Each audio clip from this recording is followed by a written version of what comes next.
Bienvenidos a Principio para el Cambio. Es el ya quinto capítulo de esta serie de entrevistas que hacemos con personas que quieren cambiar el mundo en su misión y visión de vida, desde su trabajo, desde su misión personal. Este proyecto está creado por Eagora con la ayuda de Mascaró, también de Social Hub, como patrocinador de ustedes de este maravilloso espacio, y que tiene una larga trayectoria. Podéis consultar en el canal de vídeo. Y hoy tenemos aquí a Xavi Marcet, una eminencia, una persona a la cual admiro y sigo hace tiempo. Y no me enrollaré demasiado en su introducción, pero bueno, Xavi es consultor de estrategia, innovación y transformación de organizaciones con una vasta experiencia internacional. Dirige Lead to Change, una consultoría que trabaja desde Barcelona, Madrid, Boston y Santiago de Chile. Ha trabajado en más de 20 países ayudando a grandes empresas y pymes y administraciones y universidades para adaptarse a los cambios y generar propuestas de futuro con sentido.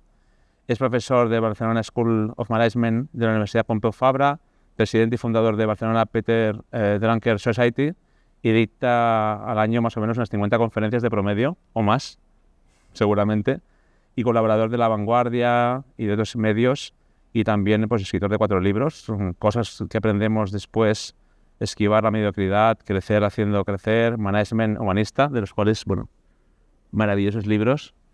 Y bueno, para empezar la entrevista, decirte que he hecho una introspección en tu mundo y la mejor forma ha sido escuchar podcasts. Os recomiendo a todos que escuchéis, busquéis en el Apple Podcast o en Android, veréis que hay un montón de entrevistas que le hacen Mientras iba trabajando, iba en mi casa haciendo cosas, iba en el gimnasio, iba escuchando tus entrevistas, iba grabando, paraba y decía, wow, qué frase. Y me he grabado varias frases que son potentes.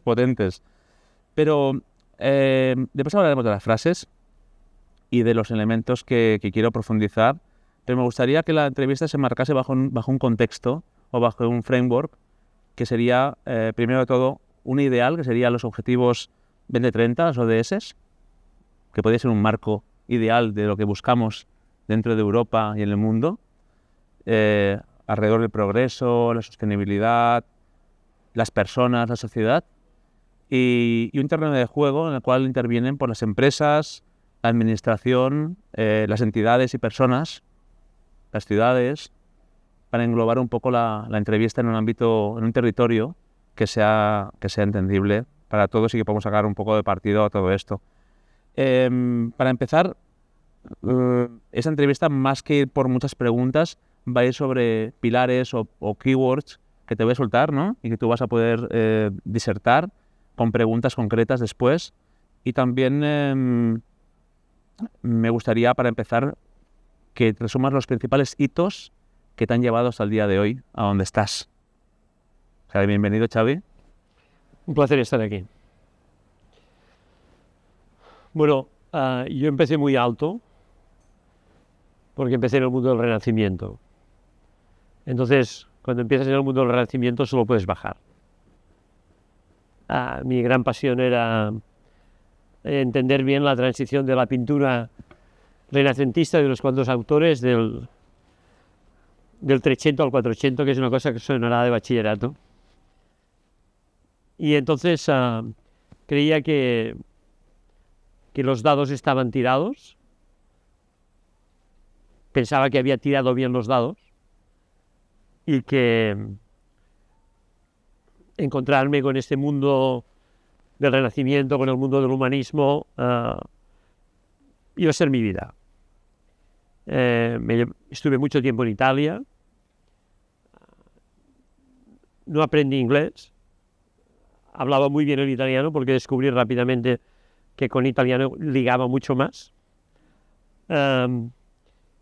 Y pasó una cosa inesperada, y es que yo ya era profesor de la universidad, que me fui un día a San Diego, California, por razones varias, y entré en un proceso de algo que me sonaba rarísimo, que era hacer un plan estratégico.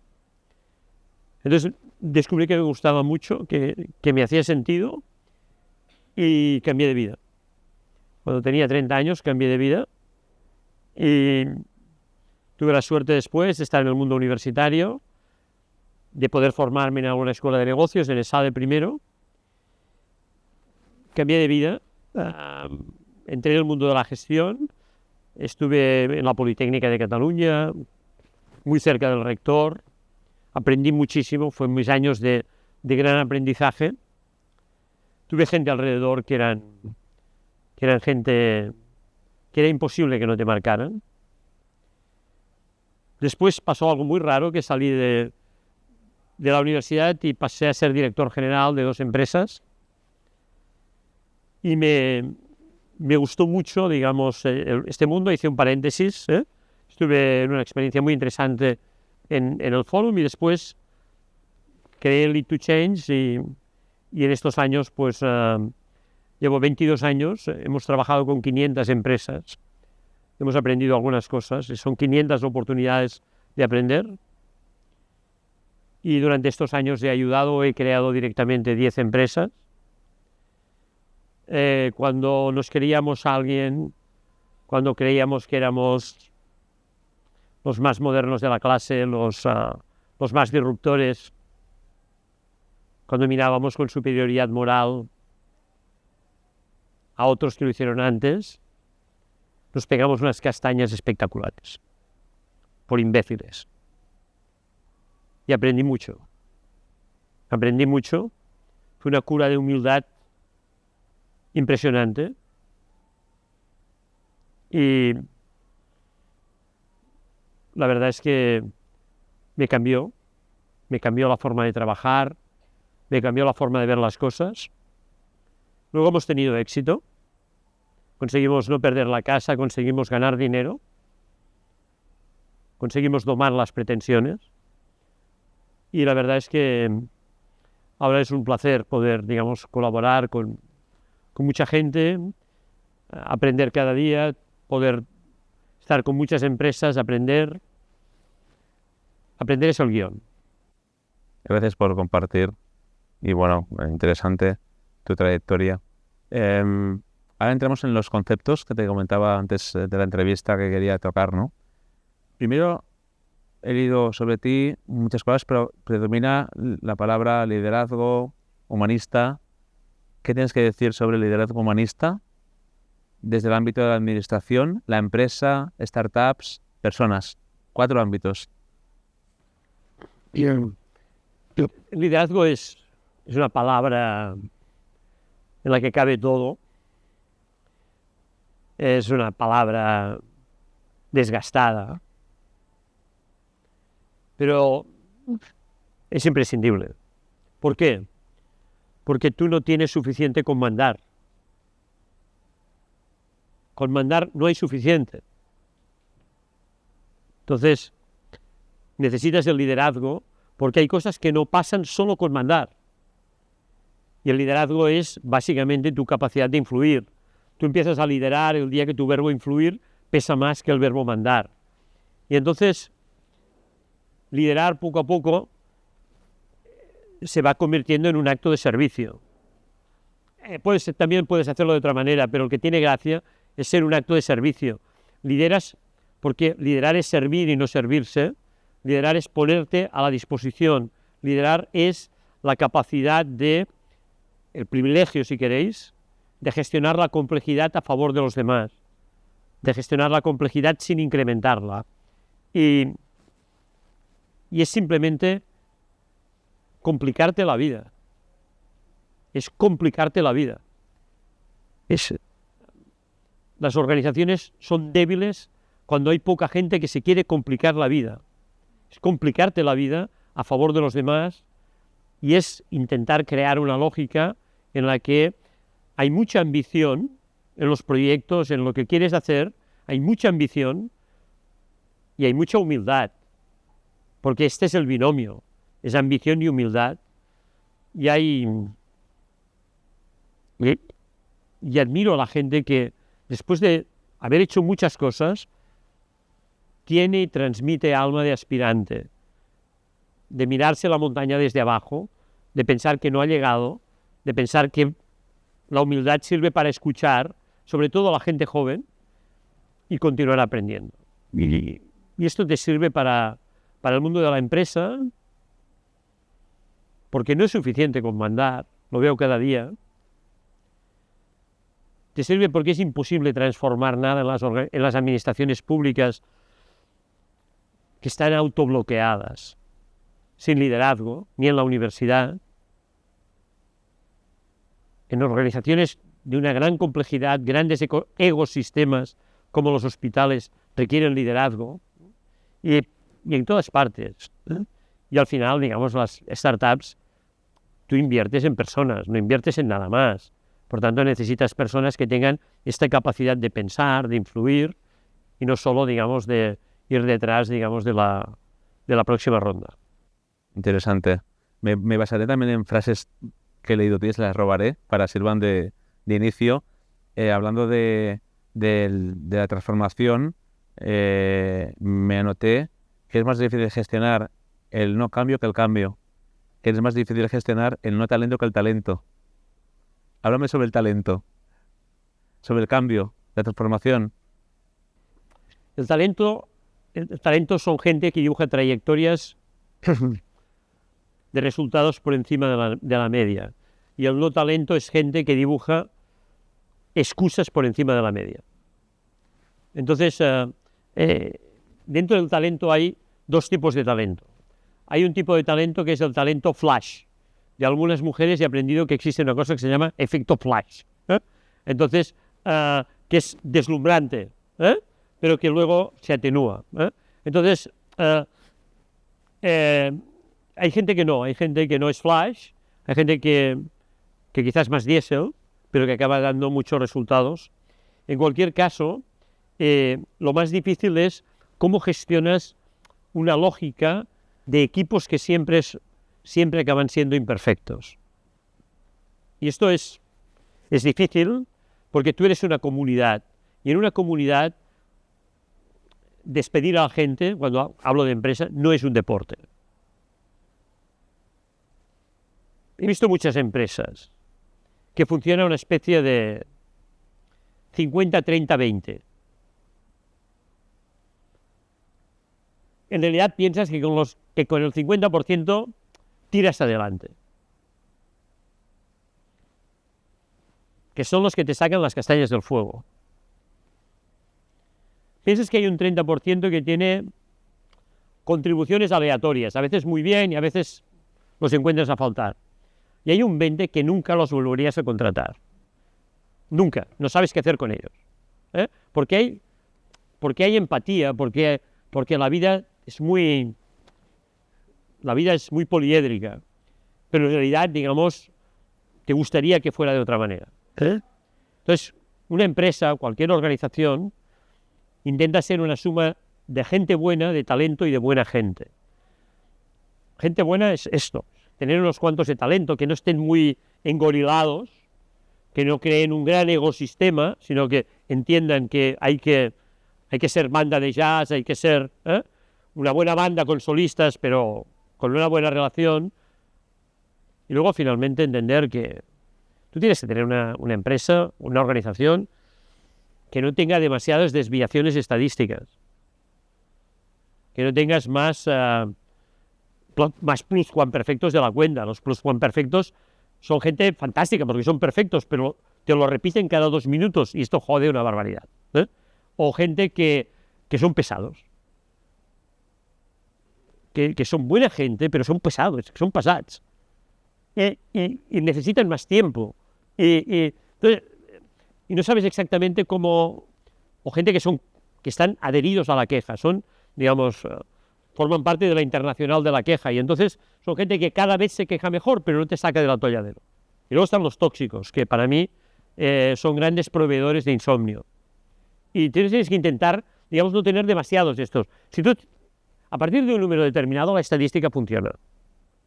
Te tocan, pero tienes que intentar no tener demasiados. Entonces, una empresa, una organización, tienes que intentar que no sea 50, 30, 40, sino que a más de 50, más de 30, y menos de los otros, y que no tengas muchas desviaciones estadísticas. Porque la gente es difícil que mantengamos siempre determinada.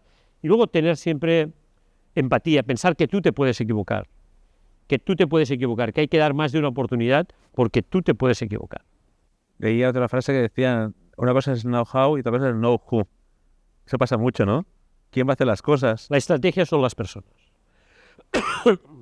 siempre estás preocupado por qué es la estrategia, lo que hay que hacer y lo que no hay que hacer. Te preocupa, en estrategia te preocupa tener una singularidad. Si es una empresa, una singularidad rentable. Te preocupa el know-how, pero lo determinante es el know-who, es quién hace las cosas. No hay ninguna idea, ningún proyecto, ningún plan que tenga patas. Necesitas seleccionar muy bien a las personas. De aquí, un autor que me ha influido mucho es Jim Collins. Escribe un libro que leo prácticamente cada año que se llama Good to Great, porque el libro es el mismo, pero yo no. Y tiene un principio que me encanta, que es focalízate en encontrar las personas adecuadas. Y segundo, para mí muy importante, no contrates a nadie si tienes dudas. Si tienes que despedir a alguien, rápido y con respeto. Y 3, no pongas a la mejor gente a gestionar los problemas. Pon a la gente a gestionar las grandes oportunidades. Interesante. Vamos a tocar el tema de innovación, que era un tema que sé que lo tienes ahí, te gusta mucho, polémico, y que también escuchando de los podcasts, decías una frase: innovar es el respeto y no el insulto. Mira, con innovación lo hemos hecho mal.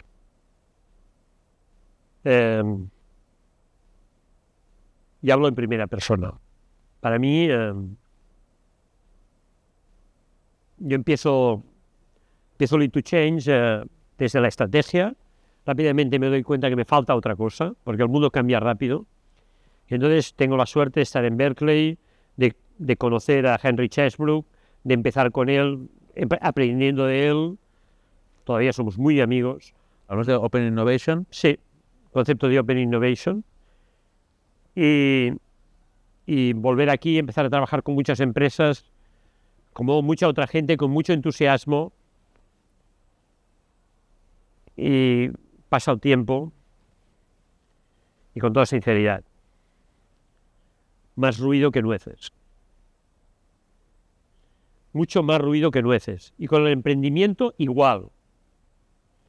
Y parece que estemos autosecuestrados por una narrativa en la que no podemos repensar todo esto. Y he dicho basta. También porque he visto que no era ni mucho menos el único. He dicho basta. No lo hemos hecho bien. No lo hemos hecho bien. Han salido startups fantásticas, pero no es verdad que luego hablaremos, ¿no? Y disfrutaremos con las startups que has traído, porque son la sangre nueva, son imprescindibles.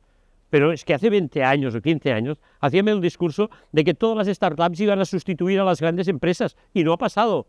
Y tenemos que parar un momento, porque decíamos cosas muy gordas. Decíamos que todo lo que se puede disrumpir, se iba a disrumpir, y no ha pasado.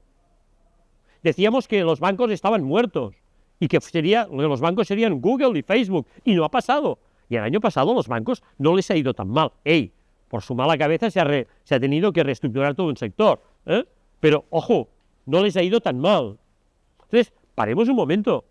Stop and think. Estábamos diciendo cosas que no están pasando. Estamos secuestrados por una narrativa en la que tenemos que parar. Y entonces yo, cuando me pongo a parar y a pensar, digo, es que nos ha pasado una cosa. Y es que nos hemos olvidado del know-how y de nuestro ecosistema, y hemos hecho un seguidismo, no nosotros, mundial, de un ecosistema que es un ecosistema muy especial, que es el ecosistema de Silicon Valley.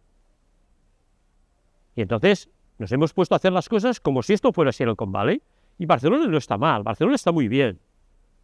Pero Barcelona debe tener ahora 100, no lo sé, pero más o menos 100 empresas de capital riesgo. Es una barbaridad comparado con de donde veníamos. Está muy bien.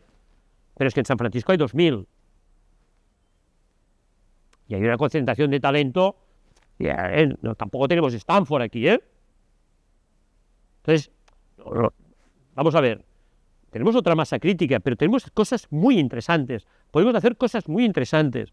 pero yo creo que las tenemos que hacer repensando, creando un modelo europeo de innovación mucho más sensible a sus impactos, mucho más equilibrado, y no podemos hacer más seguidismo. Y luego, lo del design thinking es maravilloso y lo de los post-its, lo que quieras. Pero al final aquí lo que hay son personas que tienen que ir en serio y emprendedores que tienen que ir en serio. Entonces, lo de la pose, del postureo, no nos ha llevado a ninguna parte. Solo hay una cosa que te permite valorar la innovación, que se llama, en la empresa, que se llama índice de vitalidad, que es el número de ingresos y de beneficios que tienes vinculado a productos, servicios, proyectos que hace 2-3 años no existían y que salen del mundo de la innovación. Decías el IVA. Esto lo dice Zavala, Zavala que es mayor. Zavala es uno de los grandes impulsores, José Mari Zavala, y dice, la innovación empieza por I, porque es I de IVA. Lo que no se vende, hablo de empresa, lo que se vende, no confundas, y es una de las cosas que nos ha pasado. Hemos confundido los esfuerzos por innovar con la innovación. La innovación es impacto, es lo nuevo que te compran. Y la innovación tiene algo terrible, que es el medio paso por delante. Si vas 10 pasos por delante, es una startup, eres una parte, eres el equipo de... Si vas 10 pasos por delante, te aplauden, te dicen que eres un visionario, que eres un verdadero crack, no te compran nada. Ni tus propios comerciales se lo creen. Entonces, lo más difícil en innovación es no solo el qué y el quién, sino el cuándo. Cuando tú llegas antes, no va bien. Mira, hace muy poco acabo. Hace 3 años invertí en una empresa de blockchain. Bueno, digamos, un ex compañero de Lead to Change, pues me dijo que dejaba todo y montaba una empresa de blockchain, ¿no? Entonces, a mí cuando un joven de 62 años lo deja todo y se pone a montar una empresa de blockchain, yo invierto. Pues porque pienso, a este le queda más o menos como a ti. No estaremos 20 años sabiendo si esto irá bien o no. O sea, esto irá rápido. Bueno, llevamos 3 años y... Ahora empieza. Y yo cuando me dijeron lo de empresa de blockchain hace 3 años pensé, hostia, blockchain, pero esto es muy antiguo, ¿no? ¿Esto cuántos años hace que escuchas hablar de blockchain? Esto ya debe estar, ¿no? Entonces, creo que... Bueno, es que lo de la innovación es muy largo.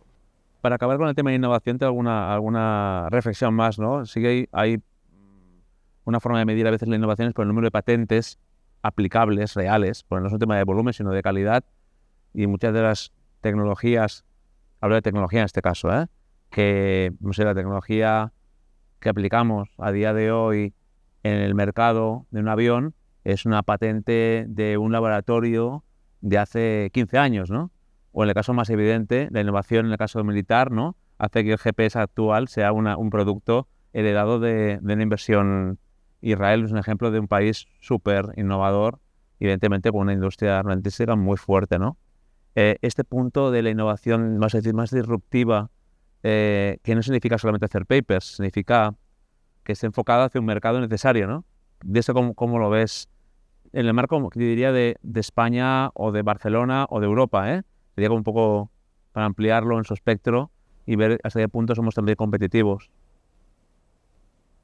Hay 2 formas de imaginar la innovación. Una es romper la tarta, tirarla y traer otra. Eso es disrupción.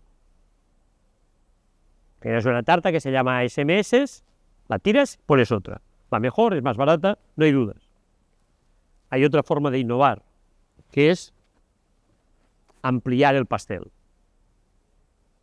Ampliar el pastel. Tú inventas Viagra, no te cargas nada. Haces felices a unos cuantos, ya está. Amplías el pastel. ¿Ya? Veníamos de una lógica de imaginar, digamos, que todo sería disrumpido, que nuestro futuro cambiaría todo. Esto no ha pasado ni es deseable que pase.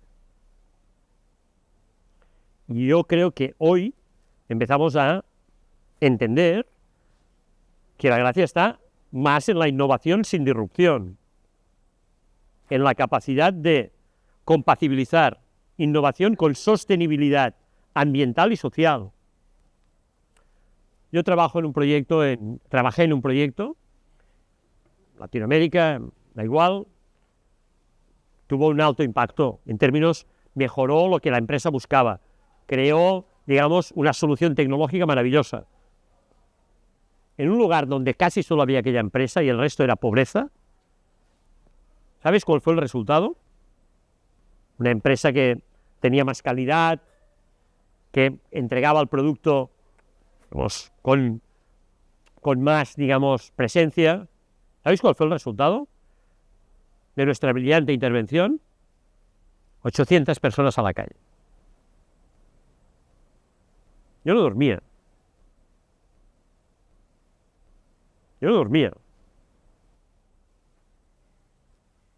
Pero ¿cómo puede ser que haya pasado esto? Que hayas hecho esto.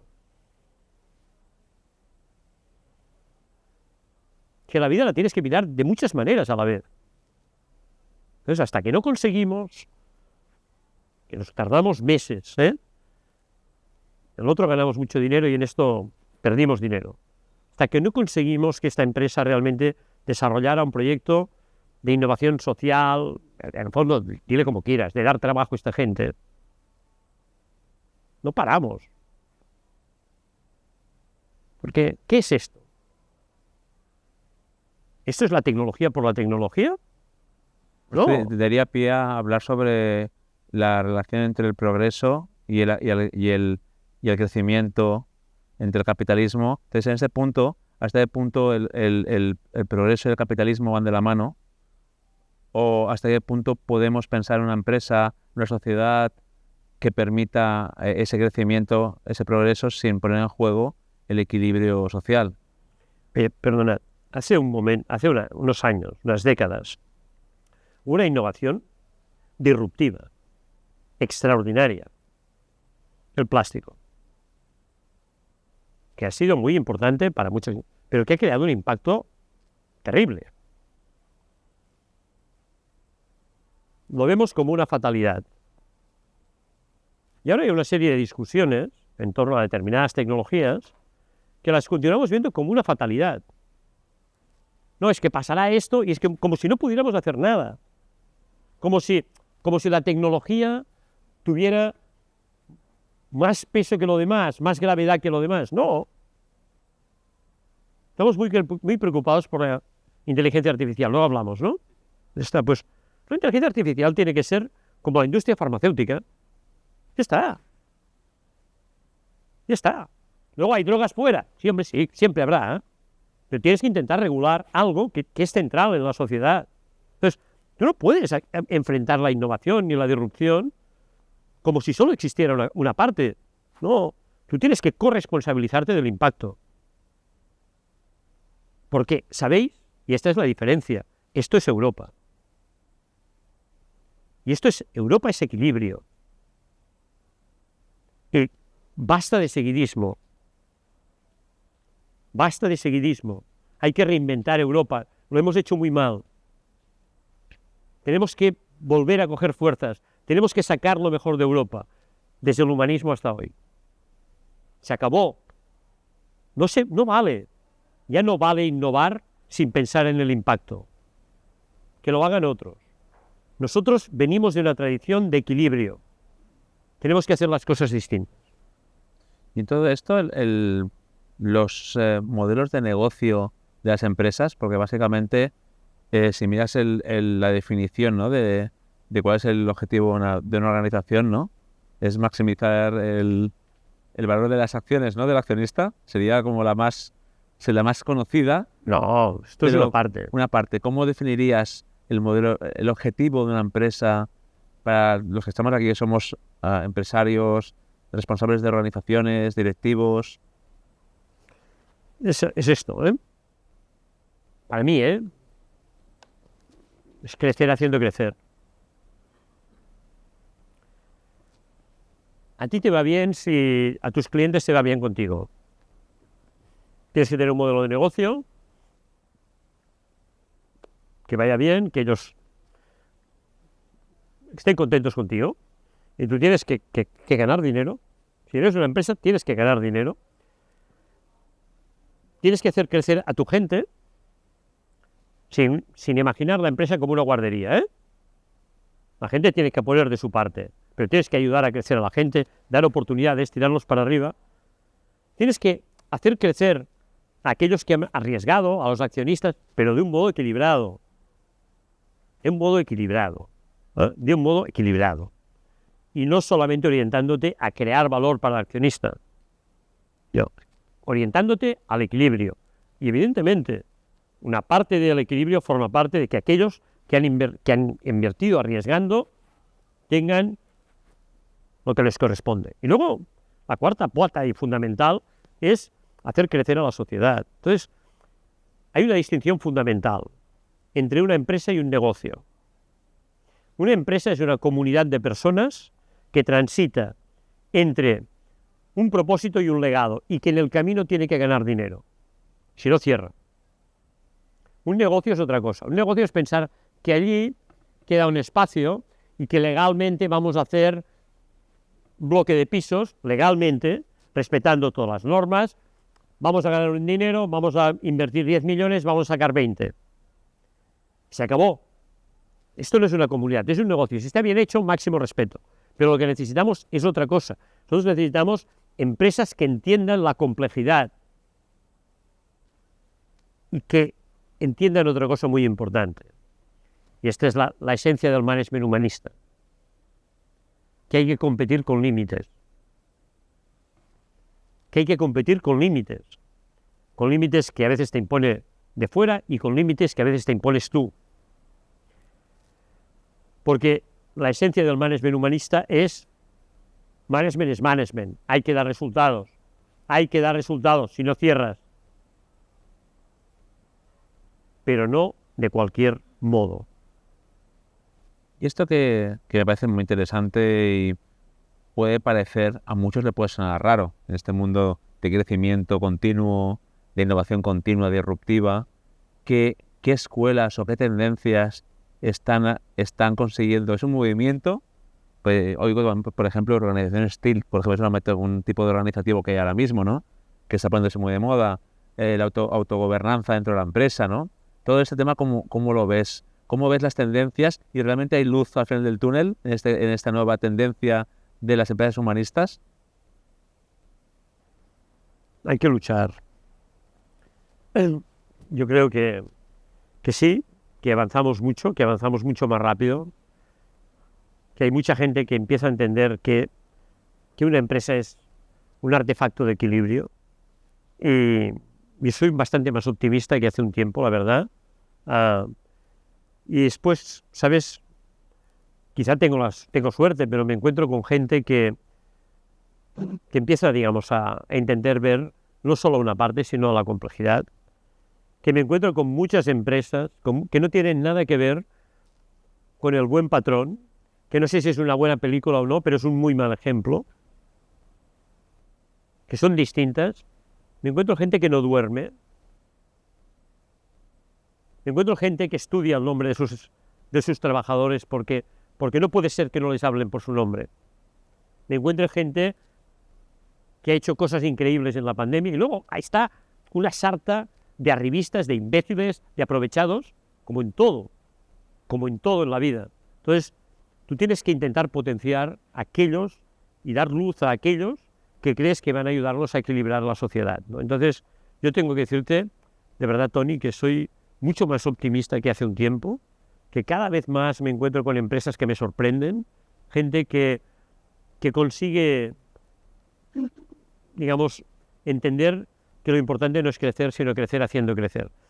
Y una cosa que me fascina, crecer como un árbol. La tenía apuntada esta. ¿Sí? Sí. Crecer como un árbol. Crecer como un árbol. No es una expresión mía, es una expresión de un señor que se llama Atanasio. Hay momentos, digamos, de inspiración en los padres terribles, ¿eh? Y crea una empresa en Extremadura, viene de una familia pobres, no pobrísimos, que eran colonos que repoblaron Extremadura, y tiene una empresa maravillosa, se llama Tanina Tour, que es fruta del hueso, que se la quieren comprar muchas veces, que le dicen que va a multiplicar por no sé cuánto, y él dice, no, es imposible, hay que crecer como un árbol, solo puedo crecer como un árbol, ¿eh? Cuando escucho muchas veces toda esta lógica de los fondos de inversión y de toda la historia esta insoportable del crecimiento exponencial y del multiplicar por 10, me acuerdo de él y me acuerdo de Warren Buffett, que tiene un chiste maravilloso, que dice, aunque se embracen a 9 mujeres, no nacerá un niño en un mes. Abolir la paciencia ha sido una mala idea. Como empresario, o también desde el punto de vista de cualquier tipo de organización, como decía un amigo mío, cuesta más conseguir talento que clientes, ¿no? Por un lado te encuentras la generación más joven, muy joven, que esto de la pertenencia, esto del hedonismo, de vivir la vida, porque tal como está el mundo, ¿no? Y después, por otro lado, por arriba, tienes a las personas que están quemadas, ¿no? De las organizaciones. Entonces, a nivel de empresa, pues tengo problemas graves, ¿no? Para captar este talento. Y me doy cuenta que esto es un reto para cualquier organización a día de hoy, aunque crezca como un árbol, ¿vale? Y tú hablas en un libro un libro que se llama Esquivar la mediocridad, que me parece fantástico, ¿no? ¿Cómo haces o cómo nos aconsejas, ¿no? Enfrentar el tema del talento y a la vez también esquivar esa mediocridad que nos rodea. La gente joven son maravillosos y en parte son el reflejo de lo que hemos creado, ya está. No nos quejemos tanto. Son maravillosos. Tenemos otros ejemplos, ya está, ¿eh? Nos van a poner en nuestro sitio, a los jóvenes y a los mayores. Y no pasará nada, y reaccionaremos. Nos van a poner en nuestro sitio. Y lo haremos porque hay gente buena. Nos van a poner en nuestro sitio. A Europa nos van a poner en nuestro sitio. Y vamos a intentar sacar lo mejor de nosotros mismos para mantener un esquema social que nos parece humano, que nos parece equilibrado. Nosotros competimos con Corea. 5 días de vacaciones al año. Con Estados Unidos, 15. Poco más si depende, ¿eh? Con China, 15. Nosotros esto nos ventilamos en Nadal y Semana Santa. Entonces, nosotros tenemos que ser buenos, no, buenísimos, porque hacemos 30 días más de vacaciones y el puente de la Inmaculada. Entonces, claro, ¿qué quiero decir? Que nos van a poner en nuestro sitio y creo que vamos a sacar lo mejor de nosotros mismos porque no estamos dispuestos a renunciar.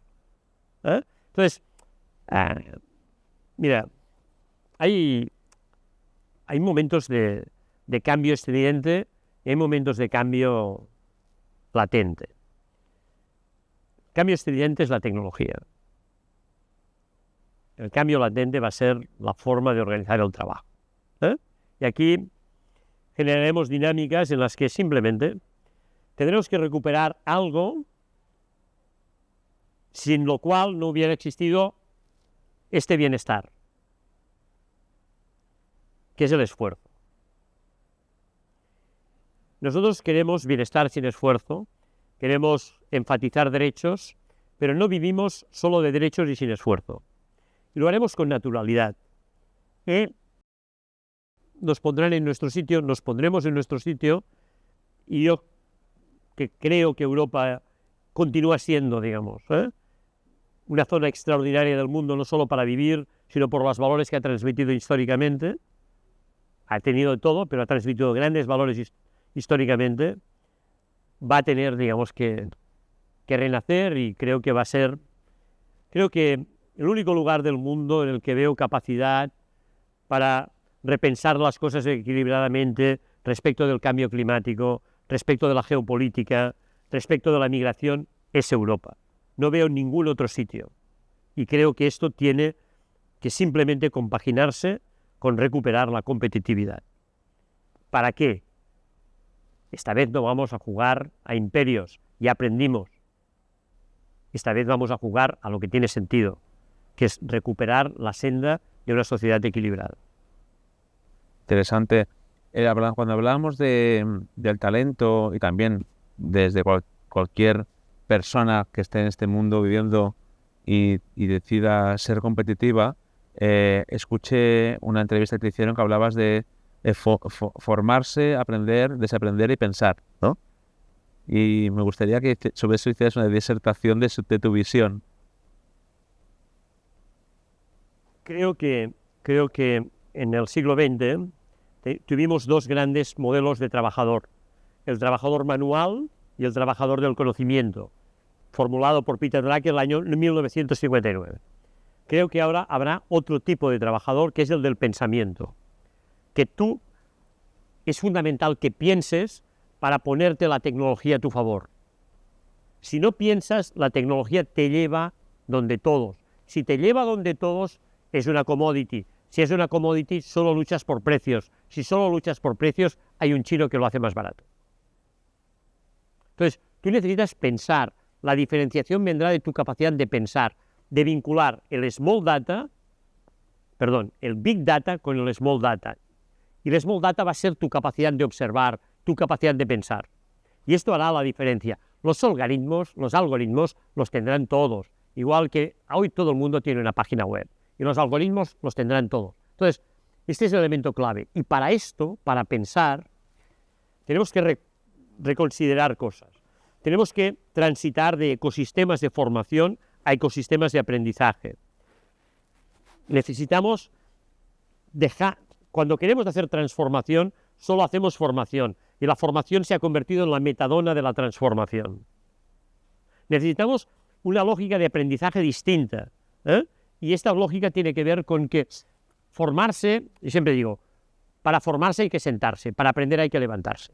Entonces, tú tienes que formarse es asumir toda una serie de conceptos, de conocimiento, de experiencias, de herramientas, pero no necesitas solo esto. Necesitas aprender, y aprender es sintetizar estos conocimientos, herramientas, experiencias con tus conocimientos, con tus herramientas, con tus experiencias anteriores.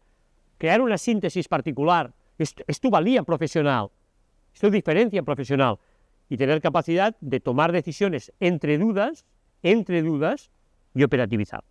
Entonces, esto significa que vamos a transitar de ecosistemas de formación a ecosistemas de aprendizaje. Y las universidades estarían bien que fueran ecosistemas de aprendizaje, las empresas que fuéramos también ecosistemas de aprendizaje.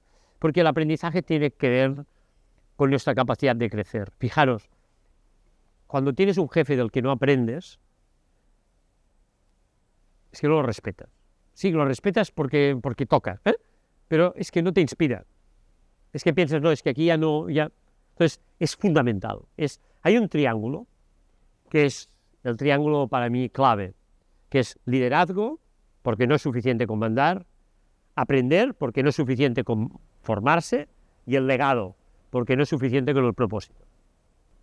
¿Y eso cómo lo vincularías con la autenticidad? Porque eso, al final, esos líderes son referentes, son auténticos y generan en la empresa realmente alguien a quien inspirarse, ¿no? Porque necesitamos acabar con la pandemia de expertos, necesitamos más sabiduría. O sea, de todos los expertos no hace solo la sabiduría. La sabiduría es eres experto si le pones no sé cuántas horas, pero es que necesitas gente sabia, y la gente sabia le pone horas, pero además le pone vida vivida, y además le pone autenticidad, le pone generosidad, le pone humildad. Entonces, esto es la clave. Pretendemos que nuestras empresas funcionen solo con expertos. Y que así no competiremos bien con las máquinas. Bueno, hablando de máquinas, la gran revolución de los algoritmos, ¿no? Teníamos la las redes neuronales, teníamos los datos, teníamos la capacidad de cálculo, todo se juntó, ¿no? Y explotó esta revolución que en paralelo también va vinculada al mundo de la robótica, va muy en paralelo. Totalmente. O sea, el miedo que hay ahora a los puestos de trabajo, cómo cambiará la sociedad, tu visión positivista, constructivista del futuro, ¿cómo conviviremos con estas novedades? Mejor que en el siglo XX, cuando el 80% de la población, digamos en España, año 1910, se dedicaba a la agricultura. Y no nos podíamos imaginar que podríamos comer con poca gente dedicándose a la agricultura, porque cambiaremos, porque cambiará la gente que esté en ecosistemas de aprendizaje y luego resituaremos las cosas. Creo que al final siempre pasa lo mismo. La tecnología hará lo que haga mejor la tecnología y las personas harán lo que hagan mejor las personas. Pero es que lo que hagan mejor las personas tiene un gran campo, un enorme campo. Y aquí es donde creo que una vez baje el suflé,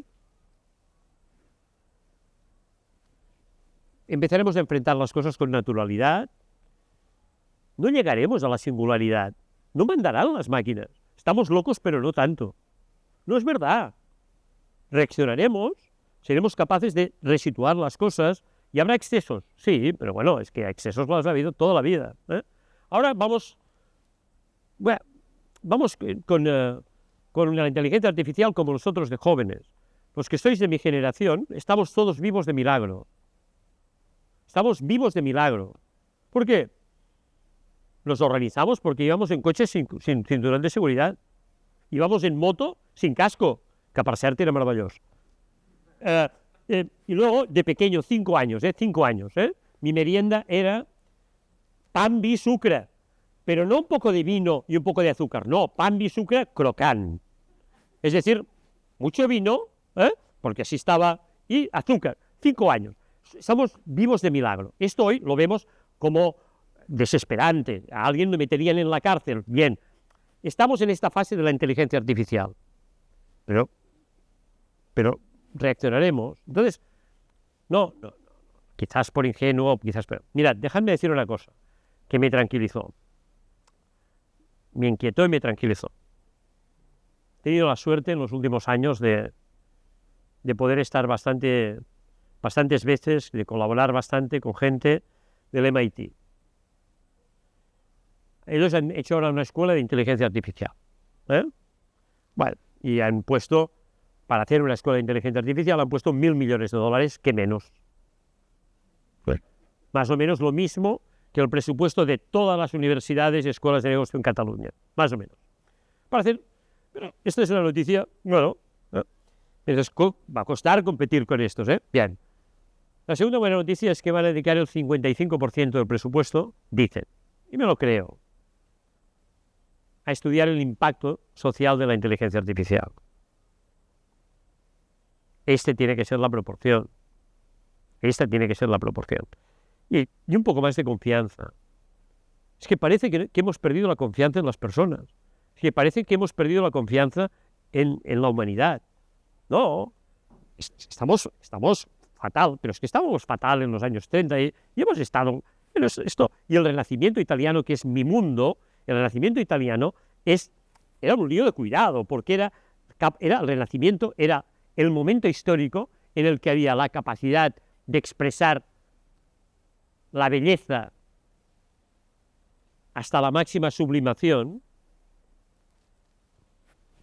y se pegaban unas castañas entre la gente, y la política era un desastre, y las guerras eran súper crueles, y es que la vida son muchas cosas a la vez.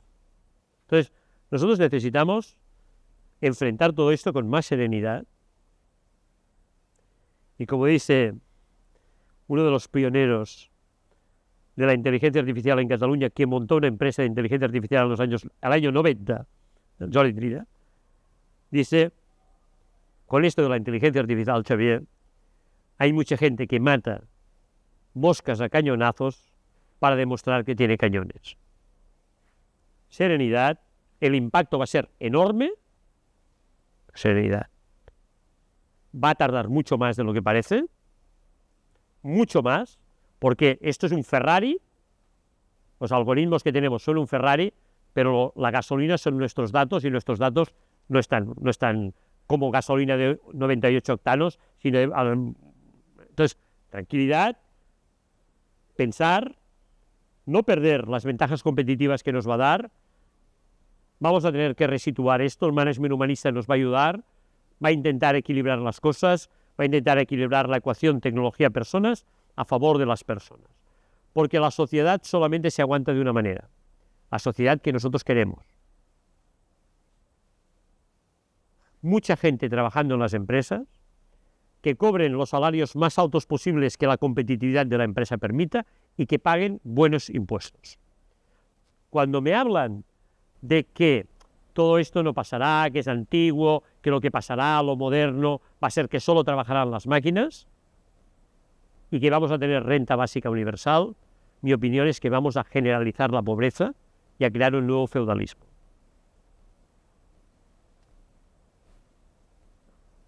Creo que necesitamos serenidad, tomar decisiones, a la vez competir. Bueno, para ir acabando, ¿qué papel juegan las administraciones en este mundo, ¿no? Porque al final las empresas tenemos cierta libertad, somos ágiles de alguna forma, grandes o pequeñas, pero en la administración todo va como muy, muy lento. ¿Cómo se relaciona? ¿Cómo percibe? ¿Cómo se comunica con el ciudadano? ¿Esto es para ir acabando? Sí. Bueno, vamos a ver. No hay ningún gran reto de la humanidad, ninguno. Migraciones, cambio climático, geopolítica, impacto de la tecnología. No hay ningún gran reto de la humanidad que sea posible sin el liderazgo de las administraciones. A partir de aquí, tenemos administraciones que les cuesta, digamos, seguir el ritmo de los cambios que hay, que se han vuelto muy corporativistas,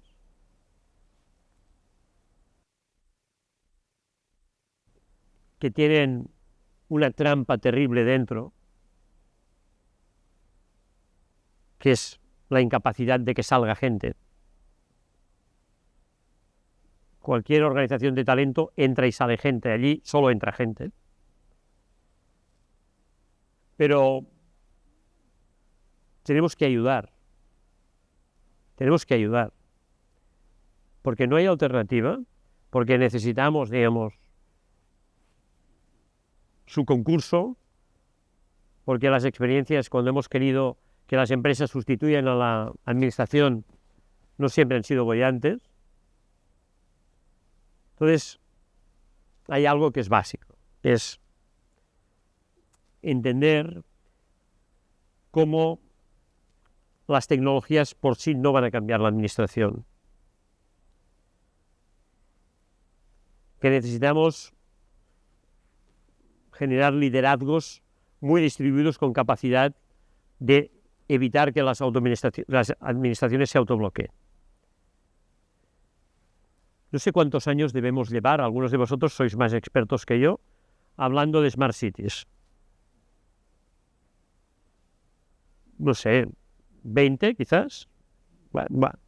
Lo único verdad de las Smart Cities, lo único verdad, de verdad, que yo utilizo cada día es el Google Maps, o sus variaciones. ¿Lo ha hecho la administración? No.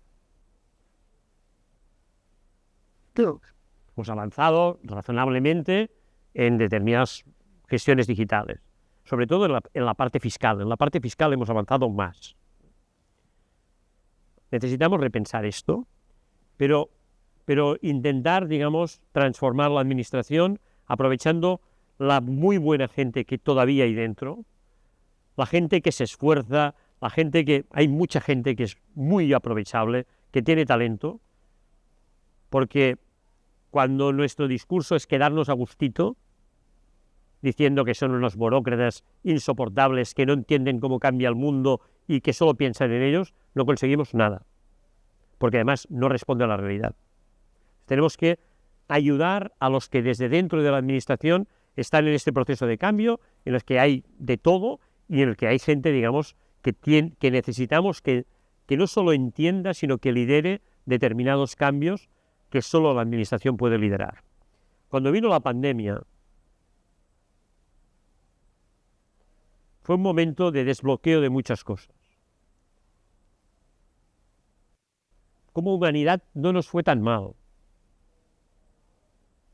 excepto en China, que lo hicieron fatal, y hay que decirlo. No nos fue tan mal. Teníamos acumulada investigación que permitió a empresas que aceleraran cosas que normalmente no aceleran, bien por la regulación, y tener vacunas en un tiempo récord, y tener unas administraciones que en general en el mundo, y aquí en particular, fueron diligentes a la hora de vacunarnos a todos. Entonces, lo necesitamos. Los discursos de quedarnos a gustito no nos llevarán a ninguna parte. Necesitamos crear alianzas y necesitamos convencer de algo fundamental. La colaboración público-privada es imprescindible. ¿Por qué? Porque los retos a los que nos enfrentamos son de tal magnitud, como fue la propia pandemia, que necesitamos todos los esfuerzos públicos y privados. Y esta colaboración está devastada por la corrupción. Devastada. Entonces tenemos que conseguir resolver este problema de otra manera. Esta complejidad la hemos querido resolver incrementando la complejidad. Lo único que hemos sabido hacer para luchar contra la corrupción es volver todavía las organizaciones públicas mucho más burocráticas. Mucho más burocráticas. No, necesitamos otra cosa. Necesitamos recuperar esta alianza, necesitamos construir desde la confianza, necesitamos agilidad, y eso quiere decir capacidad de hacer controles ex post y no ex ante, porque quedamos fuera del mundo. Necesitamos líderes que entiendan que esta lógica no es una lógica perversa, sino que es la única lógica con la que enfrentaremos los grandes problemas de la humanidad. Muy Xavier, muchas gracias por tus reflexiones, tu visión, tu inspiración. Creo que hoy hemos tenido un ejemplo de un gran líder y un gran pensador.